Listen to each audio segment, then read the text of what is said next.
Bienvenue à toutes et tous sur Web Girondin pour les tops et les flops de ce Toulouse-Bordeaux. Victoire des Marinés Blancs dans le derby de la Garonne sur le score de 3-1. On va regarder ensemble les performances joueur par joueur avec les tops, avec les flops. On verra aussi la composition d'équipe et les choix du coach. C'est les tops et flops. Alors, la composition d'équipe des Girondins de Bordeaux. Benoît Costil dans les buts et capitaine. Une défense à 3 avec Mécher, Koscielny et Pablo. Ensuite, devant, on a 4 joueurs avec à gauche Benito qui fait son retour. Camano, Otavio et Tchouaméni. Et devant eux, on a Nicolas Depréville qui lui aussi fait son retour comme titulaire avec Wang et Jimmy Briand qui est devant. Alors, sur cette composition d'équipe, qu'est-ce que je peux vous dire? C'est la surprise Kouateng. Personnellement, je ne m'attendais pas à ce que Enoch Kouateng soit sur le banc de touche. Il le fait souffler. Kalou, on savait qu'il serait pas aligné vu qu'il n'était pas dans le groupe. Il avait été aligné à toutes les autres journées de Ligue 1. Il avait participé au match. Kouateng, à part la première journée, il avait joué tous les autres matchs. Mais finalement, on voit que c'est un choix du coach de faire tourner son effectif et d'essayer d'autres choses. Et surtout, quand on regarde ce 11, il n'y a qu'un joueur de 19 ans, c'est Aurélien Tchouaméni. Tout le reste, ce sont des joueurs expérimentés. Des plus de 30 ans, on a Koscielny, on a Costil. Des joueurs de 27, on a Mécher. Les joueurs de 27 ans, on a Pablo, on a Benito, on a Wang qui s'approche des 27 ans. Après, dans les plus jeunes, donc je l'ai dit, on a Tchouaméni. Après, c'est Camano qui va avoir 23 ans. Et après, on a des joueurs qui ont un peu plus de bouteilles, avec Otavio, avec Depréville qui s'approche des 30 ans, et avec Briand qui a plus de la trentaine. Donc, ce que j'en déduis finalement, c'est que en plus de faire tourner, Paulo Sousa s'assure de l'expérience sur le terrain et il a décidé de mettre un petit peu ces jeunes sur le banc de touche et de les faire souffler, à l'exception d'Aurélien Tchouaméni. Et on voit ce soir que ça a plutôt bien réussi à l'entraîneur des Girondins de Bordeaux. Voilà. Sur la physionomie du match, que dire avant d'attaquer les top et flop joueur par joueur, ce que je retiens moi, c'est cette très belle première mi-temps que j'ai envie de dire maîtrisée. Une première mi-temps maîtrisée des Girondins de Bordeaux. Ils reviennent au vestiaire sur le score de 2-0 avec des buts de Depréville et de Pablo. Voilà, donc et ensuite au retour des vestiaires, on a toujours vu un Bordeaux qui contrôlait le match, mais Toulouse étant plus pressant, c'était un petit peu plus difficile pour Bordeaux d'avoir la main mise sur cette rencontre, mais ça n'a pas empêché le secteur offensif de briller avec un superbe but de Wang, une frappe imparable de 25 mètres. Et on retiendra la réduction du score de Koulouris aussi pour Toulouse, mais c'est un match maîtrisé avec de la possession de balle, et on a vu des phases de possession, notamment en première mi-temps, de 1 à 2 minutes de Bordeaux, et pendant que Bordeaux avait la balle, mais son adversaire ne l'avait pas, et quand on veut gagner un match et ne pas subir des occasions, c'est toujours mieux d'avoir le ballon. Voilà. Allez, donc c'est plutôt un match réussi pour le coach, et je vais parler tout de suite du coach. Match réussi avec une grosse possession. Le match face à Amiens j'avais trouvé ce match face à Amiens un des meilleurs matchs, le meilleur match de Paulo Sousa depuis qu'il est arrivé au Girondins. Alors celui-ci n'est pas au niveau d'Amiens, mais je trouve qu'il n'en est pas loin, et notamment cette première mi-temps qui a été, je trouve, exceptionnelle. Alors tout n'est pas parfait encore, il y a beaucoup de choses à corriger, mais la première mi-temps a été maîtrisée, et on voit que cette équipe et ses joueurs ont vraiment de la détermination et la gagne, la mentalité, ce qu'il dit le coach. Et ça, ça se vérifie de match en match. Et cette victoire dans le derby fait oublier le match face à Paris, parce qu'en plus au classement on fait une très bonne opération puisqu'on est provisoirement 4e. Voilà, allez, les tops et les flops. Benoît Costil, je le mets dans les tops. Pourquoi? Notamment cet arrêt à la 86e minute, ras du sol sur une frappe de Gradel. Il détourne le ballon. Il avait fait un arrêt aussi dans le match à la 14e minute sur une frappe de Saïd, Wesley Saïd.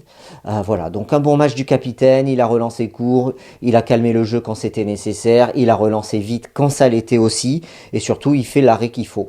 Voilà, on le voit pas trop, ce qui est plutôt bon signe quand on voit pas trop Benoît Costil dans le match, ça veut dire qu'on a plutôt bien défendu. Là on le voit juste ce qu'il faut, le temps de faire sa manchette à la 86e qui évite à Toulouse de revenir à 3-2 à 5 minutes de la fin du match, quelques minutes du terme de la rencontre. Voilà, donc un top pour Benoît Costil. Mécher a peut-être fait, je trouve, son meilleur match sous les couleurs des Girondins de Bordeaux, de la relance, de la confiance, des gestes techniques. J'ai même vu déborder en première mi-temps sur le côté gauche à la suite d'un corner. Il est passeur sur le but de Depréville. C'est lui qui fait l'ouverture à Nicolas Depréville à la première minute de jeu. Donc du bon Edson Mecher, je le mets dans les tops également. Laurent Koscielny, sobre, bon, rien à dire, bien placé dans les relances, malin lorsqu'il s'agit de contrer et qu'il est peut-être un peu en retard, mais sa science du placement lui permet toujours de sortir du positif de ses actions et de sortir vainqueur souvent de ses duels. J'ai trouvé très bon encore ce soir dans la défense, il rassure ce bloc bordelais. Pablo, je le mets au top. Alors, déjà parce qu'il a marqué, beaucoup de hargne et de détermination, je trouve, c'est Pablo. Dans cet axe central gauche, il a été très bon, il a beaucoup défendu, il a été souvent déterminé dans les interceptions de balles. On l'a vu devancer ses attaquants et puis il marque ce but. Voilà, donc c'est parfait, c'est du bon Pablo. Le but est pas évident parce qu'il fait une reprise de volée du pied droit. Elle se loge sous la barre, quasiment la lucarne. Et c'est du bon Brésilien, du bon Pablo, comme on aime le voir, c'est un match réussi. Donc voilà la défense, donc ça fait déjà pas mal de top depuis le début, mais je trouve qu'ils sont mérités. On continue avec les milieux de terrain et notre duo Aurélien Tchouaméni-Otavio. Je commence par Aurélien Tchouaméni.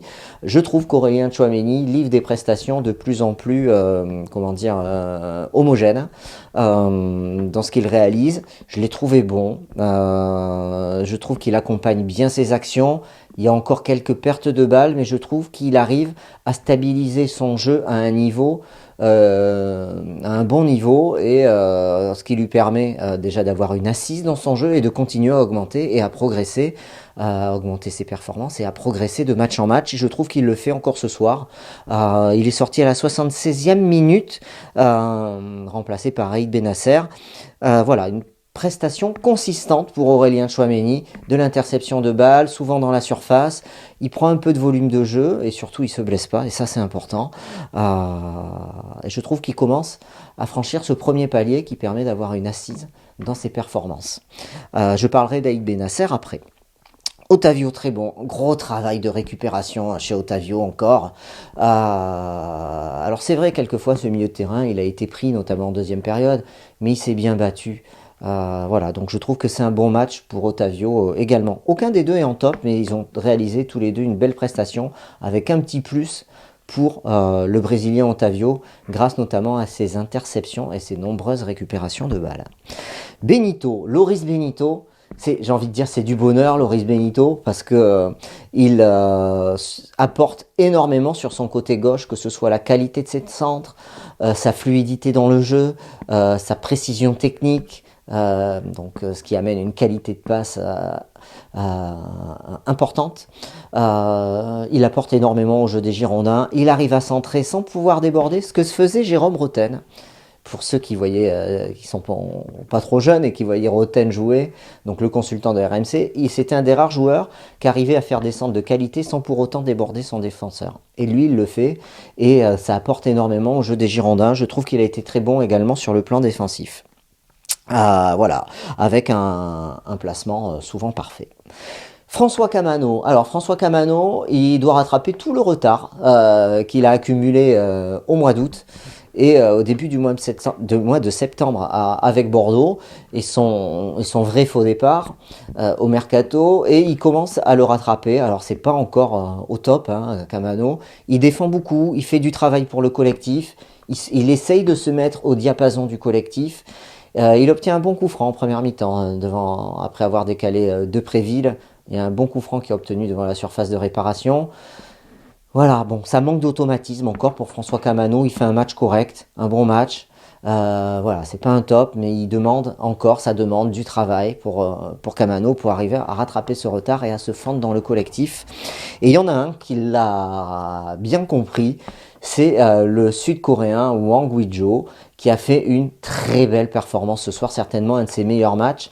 Le fait qu'il ait soufflé sur les matchs précédents, mais je pense que ça lui a permis d'avoir fait peut-être une prestation physique et intense sur le terrain, dans les duels, dans les débordements. Il a tenté 2-3 frappes. On le voit tenter ses frappes à 20 mètres, un petit peu comme il l'avait fait face à Montpellier, où il avait marqué en dehors de la surface. Et bien là, il en a tenté 2, et puis il a mis la deuxième. Frappe imparable de Wang. Qui est buteur, voilà. Donc c'est de bon augure. Je trouve qu'il monte en puissance et on l'a vu beaucoup mieux combiné qu'habituellement avec ses coéquipiers. Donc ça veut dire que les automatismes et le travail, ça commence à payer. Peut-être celui qui est l'homme du match. À vous de décider. Moi, en tout cas, je lui mets un gros top. C'est Nicolas Depréville. Il avait joué quelques minutes face à Paris le week-end dernier. Et là, il était titulaire. Et on se souvient, en le voyant jouer, tout ce qu'il a pu nous apporter sur les débuts de saison. Et sur les premiers matchs où il était titulaire. Une grosse envie, une grosse détermination sur cette ouverture à la première minute de jeu. Il frappe, elle est contrée certes, mais il met la détermination et l'envie pour que ça aille au fond, et ça va au fond. Ensuite, c'est lui qui tire le coup franc sur le but de Pablo. J'ai souvent souligné sa qualité de coup de pied arrêté, qui parfois il pouvait améliorer, et là, il l'a amélioré, puisqu'il met un ballon impeccable à Pablo, et c'est lui aussi qui s'arrache bien et qui décale Wang sur le troisième but. Donc ça fait un match quand même pour Nicolas Depréville, un but, 2 passes décisives. Un très beau match de sa part, dans l'envie, alors un peu de déchets parfois, mais bon, avec tout ce qu'il tente, on peut bien passer sur ce déchet. J'ai tellement pris de notes sur ses actions sur ma feuille que... Frappe sur le poteau aussi, ce coup franc qui met à la 24e minute sur la barre. Voilà, donc c'est du très bon Depréville, remplacé à la 89e minute par Basic. Et enfin, Jimmy Briand dans les titulaires, le dernier joueur à passer en revue. Très utile dans son jeu de haut but, dans ses combinaisons, dans ses déplacements, amène beaucoup de stabilité et de sûreté au jeu bordelais et d'assise. Voilà, une assise en attaque. Alors oui, c'est peut-être pas le plus spectaculaire des spectaculaire des attaquants. Pour autant, il fait ses matchs et il est très utile. Et c'est notre attaquant central indiscutable. Voilà, il apporte tellement en termes de placement et il régule le jeu offensif des Girondins que aujourd'hui tu peux pas te passer de Jimmy Briand. Sur les entrants, Yacine Adli. Alors Yacine Adli, c'est un petit peu la déception de la soirée. Il a fait une mauvaise rentrée. Peut-être a-t-il pas digéré son match face au PSG raté. En tout cas, je trouve que c'était de bon augure et bienvenu de la part de Paulo Sousa de lui faire jouer 20 minutes pour essayer à ce qu'il reprenne le rythme et qu'il reprenne la confiance. Malheureusement, ça n'a pas été le cas. Il n'était pas dans le rythme, mal placé, des ballons perdus dans l'axe, assez dangereux. Voilà, donc il faut qu'il se remobilise. Il va y avoir la trêve internationale, il va aller jouer en sélection et qu'il revienne un petit peu regonflé de confiance à Bordeaux. Et après... cet aparté avec l'équipe de France. Voilà, donc c'est une entrée ratée pour Adli. Aïd Benasser, alors au contraire, je trouve qu'il a fait une très belle prestation, Aïd Benasser. J'avais moyennement apprécié son entrée face au PSG, et là je n'ai rien à dire. Il a été dans le sens du jeu, des passes précises et vers l'avant, et de la fluidité dans le jeu. C'est ce qu'il a amené, je trouve, lorsqu'il est rentré en jeu, de bon augure. Aussi pour la suite, Basic, j'ai rien à dire, il a joué 2 minutes. Que dire pour conclure, si ce n'est que Bordeaux réalise une très belle séquence entre la précédente trêve internationale et celle-ci. On a encore gagné des points, des places au classement. On verra au terme de la journée, puisqu'il y a les matchs de dimanche à se jouer, on verra où on est. Mais le travail paye, vous le savez. J'ai toujours eu confiance dans le travail de Paulo Sousa. Il a fait des erreurs, le coach, et par contre, tout ce qu'il a mis il les a rattrapés, bien entendu, ses erreurs à chaque fois. Il a corrigé, ça fait partie aussi de son travail, d'essayer des choses, d'en essayer d'autres. Et puis on voit quand même, il y a une assise dans le jeu, il y a une volonté de jouer, et on sent que les joueurs passent un cap entre le match d'Amiens. Alors le match de Paris est un petit peu à part, et ce match-là, on a l'impression qu'on a passé un palier. Je vais le dire, on a passé un palier dans le jeu, et face à des équipes de milieu de tableau, voire de deuxième partie de tableau, on est dominateur, et ça, c'est encourageant pour la suite, et ça récompense tout le bon travail de l'entraîneur des Girondins de Bordeaux, et du staff et des joueurs. Voilà, donnez-vous aussi vos tops et vos flops, rendez-vous sur Web Girondin, on est en direct lundi soir, 19h30, 21h, vous pourrez, si vous ne pouvez pas le suivre en direct, c'est sur Web Girondin, c'est le talk où on va débriefer en long, en large et en travers cette performance des Girondins avec plusieurs focus. Allez, salut à vous et à bientôt. Bye bye.